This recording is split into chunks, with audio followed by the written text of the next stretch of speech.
तो hello guys, welcome back to my YouTube channel. तो इस वीडियो में हम आरआरबी टेक्नीशियन एग्जाम का जो एग्जाम हुआ था 6 मार्च सेकंड शिफ्ट के, उसके सभी टॉप जो 40 क्वेश्चन थे वो हम इसमें कराने का प्रयास करेंगे। तो आप देखोगे, पहले हम ये बताएंगे क्वेश्चन कहाँ से आया, किस टॉपिक से आया, फिर उसमें क्वेश्चन बताऊंगा, फिर उसका आंसर बताऊंगा और फिर उससे रिलेटेड अदर इंपॉर्टेंट फैक्ट बताऊंगा जो नेक्स्ट आने वाले एग्जाम के लिए इंपॉर्टेंट बन सकते हैं। क्योंकि इसमें हमने क्या कर रखा है, अदर जो इंपॉर्टेंट फैक्ट बता रखे हैं वो वही बता रखे हैं जो इस क्वेश्चन से अदर फैक्ट अगले एग्जाम में पूछे जा सकते हैं। तो इस वीडियो को देखने के बाद आप 1 से 2% 100% सही कर सकते हो। इसलिए इस वीडियो पर बने रहें। अगर चैनल पर नए हैं तो चैनल को सब्सक्राइब, वीडियो लाइक, अपने दोस्तों तक शेयर करते हैं, क्योंकि इसमें 100% एनालिसिस मिलेगा और उसके अलावा अदर ऐसे इंपॉर्टेंट फैक्ट भी मिलेंगे जो नेक्स्ट एग्जाम में आपके लिए बेनिफिशियल बन सकते हैं। ठीक है, तो बिना देर के वीडियो को स्टार्ट करते हैं। ठीक है, तो हमारा पहला क्वेश्चन पूछा गया था स्वतंत्रता सेनानी और उनके नारों से क्वेश्चन पूछा गया था। ठीक है, क्वेश्चन था निम्नलिखित में से कौन सा नारा बाल गंगाधर तिलक द्वारा दिया गया था। ठीक है, तो उसमें 3 तो गलत थे और ये वाला सही था, जिसमें दे रखा था स्वराज मेरा जन्मसिद्ध अधिकार है और मैं इसे लेकर रहूंगा। ये बाल गंगाधर तिलक ने दिया था। इसके अलावा जो अदर नारे हैं वो सभी देख लो। आप देखोगे तो बाल गंगाधर तिलक ने उन्हें लोकमान्य के नाम से जाना जाता है। उन्होंने 1916 में होम रूल सोसाइटी की स्थापना की थी। ठीक है, और एक इंकलाब जिंदाबाद यह नारा हर्षद मोहनी ने लिखा था, जबकि इसे भगत सिंह ने प्रसिद्ध किया था। और करो और मरो का नारा, यह नारा महात्मा गांधी ने 1942 में भारत छोड़ो आंदोलन के दौरान दिया था। इसी के साथ अगर आप देखोगे तो आप देखोगे तुम मुझे खून दो मैं तुम्हें आज़ादी दूंगा, यह प्रसिद्ध नारा सुभाष चंद्र बोस का है। ठीक है, और नेक्स्ट क्वेश्चन देखेंगे हम ऐसे। तो नेक्स्ट क्वेश्चन जो पूछा गया था अभी रेलवे के अंदर, वो पूछा गया था भारतीय संविधान के 42वें अनुच्छेद से। ठीक है, ये सबसे ज़्यादा मोस्ट डिबेटेड क्वेश्चन की श्रेणी में भी आता है। ठीक है, तो आप देखो ये क्वेश्चन पूछा गया था भारतीय संविधान की प्रस्तावना में 42वें संविधान संशोधन द्वारा कौन से 3 शब्द जोड़े गए थे। उसमें जोड़ा गया था तो समाजवादी, पंथ निरपेक्ष और अखंडता, और इंग्लिश में इसे कहते हैं सोशलिस्ट, सेकुलर और इंटीग्रिटी कहते हैं। ठीक है, 42वें संविधान संशोधन 1976 इस लघु संविधान के नाम से भी जाना जाता है। क्यों? क्योंकि इस टाइम पर सर्वाधिक मात्रा में संविधान में चेंजेस हुए थे। ठीक है, क्योंकि इसके माध्यम से संविधान में कई बड़े बदलाव आए थे। इसी संविधान संशोधन के तहत नागरिकों के लिए मौलिक कर्तव्य भी, इसी के फंडामेंटल ड्यूटी है ना, वो भी इसी संविधान संशोधन द्वारा जोड़ी गई है। नेक्स्ट क्वेश्चन जो देखेंगे हम, पूछा गया था जो नेक्स्ट क्वेश्चन पूछा गया था वो पूछा गया था इकोनॉमिक्स में आरबीआई की जो जीडीपी का जो अनुमान 2026 में लगाया गया था, जो अभी बजट आया 2026 का, उससे क्वेश्चन था। ठीक है, तो क्वेश्चन था हमारा, भारतीय रिजर्व बैंक आरबीआई ने फरवरी 2026 की मौद्रिक नीति के अनुसार वित्त वर्ष 2025-26 के लिए भारत की जीडीपी विकास दर का क्या अनुमान लगाया है। उन्होंने लगाया है अपने 7.4%। ठीक है, जबकि आप देखोगे इसे 7.3 से बढ़ाकर 7.4 कर दिया गया था। ठीक है, आरबीआई भारत का केंद्रीय बैंक है। ठीक है, जिसका मुख्यालय भी मुंबई में है, जबकि 1935 में इसकी स्थापना हुई थी, 1 जुलाई 19 में स्थापना हुई थी। तब इसका जो हेडक्वार्टर था वो था अपने कोलकाता, लेकिन 1937 के टाइम इसका जो हेडक्वार्टर वो चेंज होकर अपने मुंबई आया था। ठीक है, ये भी इंपॉर्टेंट बन सकता है। नेक्स्ट क्वेश्चन देखेंगे हम। तो हमारा जो नेक्स्ट क्वेश्चन पूछा गया था वो करंट अफेयर्स से पूछा गया था, और करंट अफेयर्स में CII शिखर सम्मेलन से क्वेश्चन पूछा गया था। ठीक है, क्वेश्चन था भारतीय उद्योग परिसंघ, जिसे CII कहते हैं, साझेदारी शिखर सम्मेलन 2025 के 30वें संस्करण का उद्घाटन 14 नवंबर 2025 को भारत के उपराष्ट्रपति द्वारा किस स्थान पर किया गया था। तो ये अपने नई दिल्ली में किया गया था। और CII के बारे में अदर इम्पोर्टेंट अगर आप देखोगे तो आप देखोगे यह एक गैर सरकारी निकाय है और गैर लाभकारी उद्योग के नेतृत्व वाली संस्था है, जिसकी स्थापना 1895 में हुई थी। ठीक है, नेक्स्ट क्वेश्चन देखेंगे हम। तो अगर नेक्स्ट क्वेश्चन आप देखोगे तो पूछा गया था विज्ञान में डायलिसिस और अपहरण से, जो अपना ब्लड का जो होता है ना ऊपर नीचे जो ब्लड का रोटेशन, उससे क्वेश्चन पूछा गया था। ठीक है, तो क्वेश्चन था अपहरण, जिसे डायलिसिस कहते हैं, विधि का मुख्य कार्य क्या होता है। तो इसका मुख्य कार्य होता है रक्त के अतिरिक्त अपशिष्ट पदार्थ और तरल पदार्थों को अलग अलग करके छानना होता है। डायलिसिस का उपयोग तब किया जाता है जब किसी व्यक्ति की किडनी या वक्र ठीक से काम नहीं करते हैं, तो यह कृत्रिम रूप से रक्त शुद्ध करने की एक प्रक्रिया है। नेक्स्ट क्वेश्चन देखेंगे हम। अगर नेक्स्ट क्वेश्चन आप देखोगे तो पूछा गया था फिजिक्स के अंदर, इसमें पूछा गया कि जो बल होता है ना उसकी गणना करो। तो इसमें क्वेश्चन पूछा गया था 500 किलो द्रव्यमान की एक वस्तु को 20 मीटर प्रति सेकंड के वेग की गति से कर रही है, यदि ब्रेक लगाने पर वह 10 सेकंड में रुक जाती है तो ब्रेक द्वारा लगाया गया बल ज्ञात करो। तो सबसे पहले आप त्वरण ज्ञात कर लोगे तो हम 2 आएगा। ठीक है, फिर बल ज्ञात करो तो बल का सूत्र अप इंटू एम ए। तो मास है अपने 5000 और त्वरण आ गया 2, इसको इसे गुणा करेंगे तो 10,000 न्यूटन, ये इसका बल हो गया। ठीक है, नेक्स्ट क्वेश्चन देखेंगे। तो मैं नेक्स्ट क्वेश्चन पूछा गया था वो पूछा गया था केमिस्ट्री में रासायनिक उर्वरक और जैविक उर्वरक खादों में जो डिफरेंस होता है उससे क्वेश्चन पूछा गया था। ठीक है, क्वेश्चन था रासायनिक उर्वरक और जैविक खाद के बीच में मुख्य डिफरेंस क्या होता है।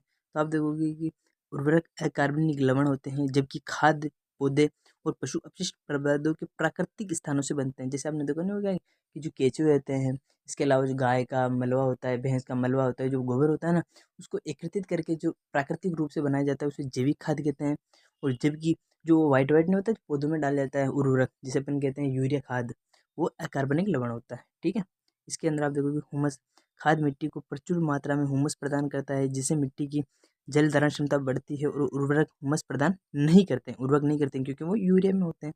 ठीक है, पोषक तत्व में अगर आप देखोगे तो उर्वरक विशिष्ट पोषक तत्व जैसे नाइट्रोजन, फास्फोरस, पोटेशियम में समृद्ध होते हैं, मतलब सर्वाधिक मात्रा इनकी होती है। जबकि जैविक खाद में ये पोषक तत्व कम मात्रा में पाए जाते हैं, इसलिए शरीर को हानिकारक कम करते हैं। ठीक है, नेक्स्ट क्वेश्चन देखेंगे हम।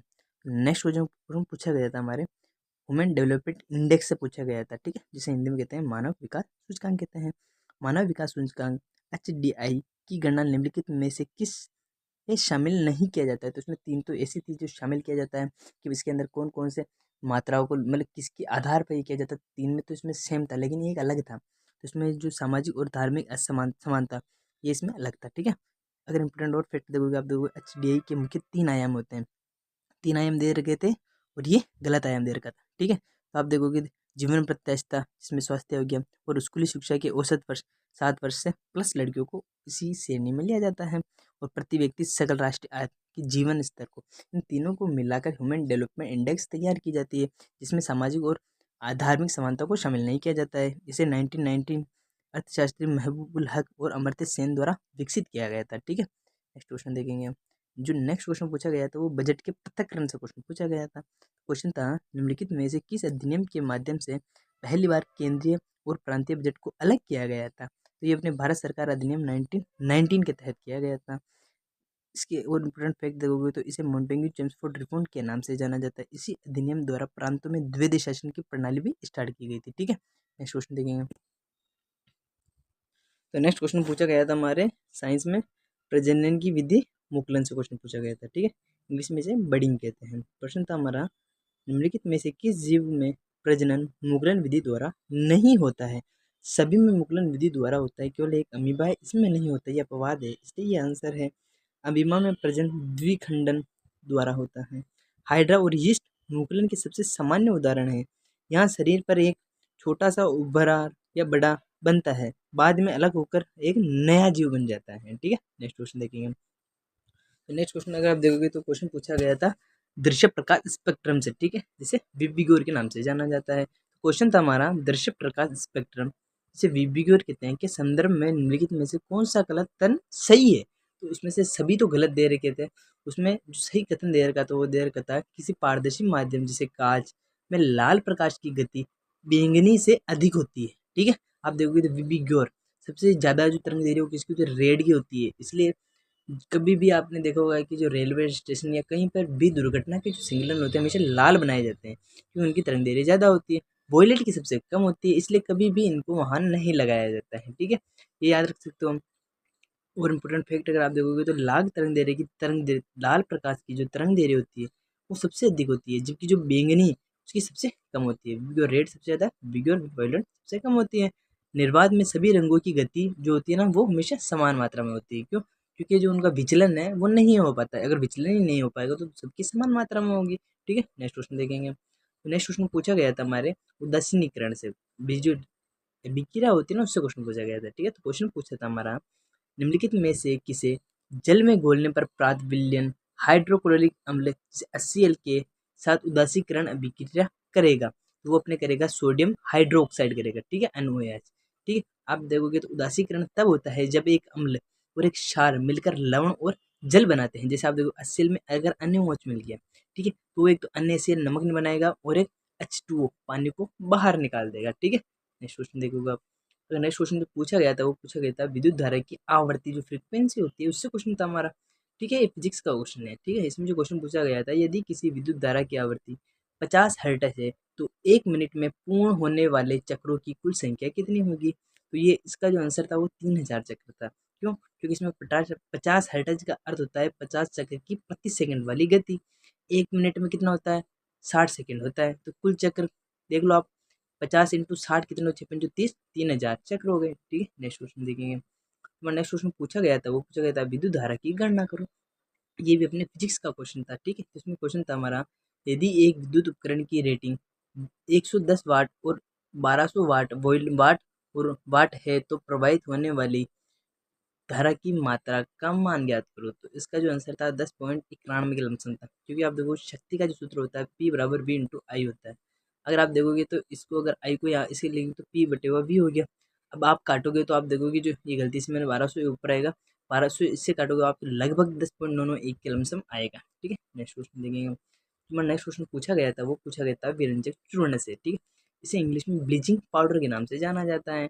इससे जो क्वेश्चन पूछा गया था, रासायनिक उद्योगों में विरंजक चूर्ण का मुख्य रूप से किस रूप में उपयोग किया जाता है? तो इसे एक ऑक्सीकारक के रूप में उपयोग किया जाता है। इसके इंपोर्टेंट अगर फैक्ट देखोगे तो आप देखोगे रासायनिक जो सूत्र होता है इसका जो होता है CaOCl2 होता है। ठीक है, ये यहाँ पे लिखना था, गलती से लिख नहीं पाया। इसे कहते हैं कैल्शियम हाइपोक्लोराइड के नाम से जाना जाता है। अन्य उपयोग के क्या है इसके, आप खुद भी देख लो। इसका उपयोग पीने के पानी में कीटाणु मुक्त करने में और टेक्सटाइल जैसे उद्योग शुद्धिकरणों में विरंजन चूर्ण का भी उपयोग किया जाता है। नेक्स्ट क्वेश्चन देखेंगे। तो मैं नेक्स्ट क्वेश्चन पूछा गया था, वो प्लाज्मा झिल्ली से क्वेश्चन पूछा गया था। इसमें जो क्वेश्चन था हमारा, कोशिका में प्लाज्मा झिल्ली का मुख्य कार्य क्या होता है? कोशिका के भीतर और बाहरी पदार्थों के आवागमन को नियंत्रण करने का कार्य इसका होता है। इसे चयनात्मक पारगम्य झिल्ली के नाम से जाना जाता है, क्योंकि ये केवल चुनिंदा पदार्थों को ही अंदर बाहर आने की अनुमति देती है, हर किसी को नहीं देती है। यह लिपिड और प्रोटीन की बनी हुई एक झिल्ली होती है। ठीक है, नेक्स्ट क्वेश्चन देखेंगे। तो हमारा नेक्स्ट क्वेश्चन पूछा गया था, वो फ्लेमिंग के बाएं हस्त के नियम से क्वेश्चन पूछा गया था। जो क्वेश्चन था हमारा, फ्लेमिंग के बाम हस्त का नियम का उपयोग मुख्य रूप से किसके निर्धारण के लिए किया जाता है? तो ये चुंबकीय क्षेत्र में स्थित धारावाही चालक पर लगने वाले बल की दिशा को ज्ञात करने के लिए किया जाता है। अगर इंपोर्टेंट अगर फैक्ट देखोगे तो इसमें जो अंगूठे की जो बल की दिशा होती है, बल की दिशा बताती है, जबकि जो तर्जनी होती है वो चुंबकीय क्षेत्र और मध्यमा मिडिल फिंगर होती है ना अपनी, जिसमें अंगूठी पहनाई जाती है, वो धारा की दिशा को दर्शाती है। यह नियम मुख्य रूप से इलेक्ट्रिक मोटर के कार्य के सिद्धांत पर लागू किया जाता है। ठीक है, नेक्स्ट क्वेश्चन देखेंगे हम। तो नेक्स्ट क्वेश्चन जो पूछा गया था, वो पूछा गया था सादृश्य संबंध जिसे जनन से क्वेश्चन पूछा गया था। तो क्वेश्चन था द्विखंडन अमीबा विखंडन क्या होता है? जैसे द्विखंडन का ये अपने उसका क्वेश्चन है अपने रीजनिंग का, जैसे द्विखंडन का रिलेशन अमीबा से होता है, तो विखंडन का जो संबंध है वो किससे होगा? तो स्पाइरो गिरो से होगा। ठीक है, इंपोर्टेंट अगर फैक्ट देखोगे तो आप देखोगे अमीबा में बाइनरी फिशन होता है और यह एक कोशिका में दो भागों में बढ़ जाता है, जबकि स्पाइनोगेरो एक बहुकोशिकीय शैवाल है जो विकसित होने पर छोटे छोटे टुकड़ों में टूट जाता है और प्रत्येक टुकड़ा एक नए जीव का निर्माण करता है। ठीक है, नेक्स्ट क्वेश्चन देखेंगे। नेक्स्ट क्वेश्चन पूछा गया था अधातु और विद्युत चालकता से क्वेश्चन पूछा गया था। क्वेश्चन था सामान्य अधातु विद्युत की कुचालक होती है, लेकिन निम्नलिखित में से कौन सी एकमात्र अधातु है जो विद्युत की सुचालक होती है? तो अपने ग्रेफाइट इसका आंसर है। ग्रेफाइट कार्बन का एक अपर रूप है जिसमें मुक्त इलेक्ट्रॉन होने के कारण ये विद्युत की चालन बन जाता है। इसके विपरीत हीरा भी कार्बन का अपर रूप है, लेकिन विद्युत का ये कुचालक होता है। ये एकमात्र है जो विद्युत का कुचालक ग्रेफाइट। ठीक है, ये पेंसिल के आ जगह नुक में भी उपयोग किया जाता है। नेक्स्ट क्वेश्चन देखेंगे हम। तो नेक्स्ट जो क्वेश्चन पूछा गया था, वो पूछा गया था उपकला उत्तक से क्वेश्चन पूछा गया था। ये भी एक साइंस का क्वेश्चन है। इसमें जो क्वेश्चन था, शरीर में पतली और चपटी उपकला उत्तक जो विसरण के लिए जिम्मेदार होती है, मुख्य रूप से कहाँ पाई जाती है? तो ये फेफड़ों की वायु कुंपिका में पाई जाती है। यह उत्तक रक्त वाहिकाओं के अस्तर में भी पाया जाता है। इसकी पतली संरचना गैसों और पदार्थों को तेजी से आदान प्रदान करने में सहायता प्रदान करती है। ठीक है, नेक्स्ट क्वेश्चन देखेंगे हम। तुम्हारा जो नेक्स्ट क्वेश्चन पूछा गया था, वो पूछा गया था न्यूटन की गति का जो प्रथम नियम है उससे क्वेश्चन पूछा गया था। तुम्हारा प्रथम जो क्वेश्चन पूछा गया था, न्यूटन का गति का जो प्रथम नियम मुख्य रूप से किस स्थिति की व्याख्या करता है? तो बाह्य बल की अनुपस्थिति में संतुलित बल और जड़त्व का नियम के पालन करता है। ठीक है, इसे जड़त्व के नियम के अनुसार भी जाना जाता है। ठीक है, इंपोर्टेंट फैक्ट में देखोगे आप, इसे जड़त्व के नियम के नाम से जाना जाता है। यह बताता है कि कोई वस्तु अपनी विराम अवस्था या गति अवस्था में तब तक नहीं बदलती है जब तक उस पर कोई बाहरी असंतुलित बल नहीं लगाया जाता है। ठीक है, नेक्स्ट क्वेश्चन देखेंगे हम। तो नेक्स्ट क्वेश्चन पूछा गया था, वो पूछा गया था नागपुर के प्राकृतिक संसाधन से क्वेश्चन था हमारा। हमारा क्वेश्चन था महाराष्ट्र का नागपुर शहर मुख्य रूप से अपने प्रचुर प्राकृतिक संसाधनों के संदर्भ में किसके खनन और उत्पादन के लिए प्रसिद्ध माना जाता है? तो ये अपने कोयला और एक मैग्नीज के लिए प्रसिद्ध माना जाता है। और अगर इम्पोर्टेंट फैक्ट अगर आप देखना चाहोगे तो आप देखोगे कि नागपुर को भारत की एक ऑरेंज सिटी के नाम से जाना जाता है, लेकिन खनिज के मामले में यह कोयला और मैग्नीज के सर्वाधिक भंडारण के रूप में भी प्रसिद्ध माना जाता है। ठीक है, नेक्स्ट क्वेश्चन देखेंगे हम। तो ठीक है, तो आज का हमारा लास्ट क्वेश्चन खत्म होता है। वीडियो अच्छी लगी तो वीडियो को लाइक, चैनल को सब्सक्राइब कर दे, अपने दोस्तों तक शेयर कर दे। ठीक है, क्योंकि हम क्या करते हैं, पहले क्वेश्चन बताते हैं कि कहाँ से आया है, फिर क्वेश्चन बताऊंगा, फिर उससे रिलेटेड आंसर के बाद उससे रिलेटेड अगर इंपॉर्टेंट फैक्ट बताऊंगा जो नेक्स्ट एग्जाम के लिए आपके इंपॉर्टेंट बन सकता है, क्योंकि आप इसलिए तो देखना चाह रहे हो एनालिसिस को कि आपको नेक्स्ट एग्जाम में बेनिफिट मिल सके। तो बस आप चैनल को सब्सक्राइब कर दो और हमारे साथ बने रहे। अगर कोई कमी लगती है तो आप मुझे कमेंट में बताएं, ताकि उसको मैं इम्प्रूव करने की हमेशा कोशिश करता रहूँ। ठीक है, धन्यवाद।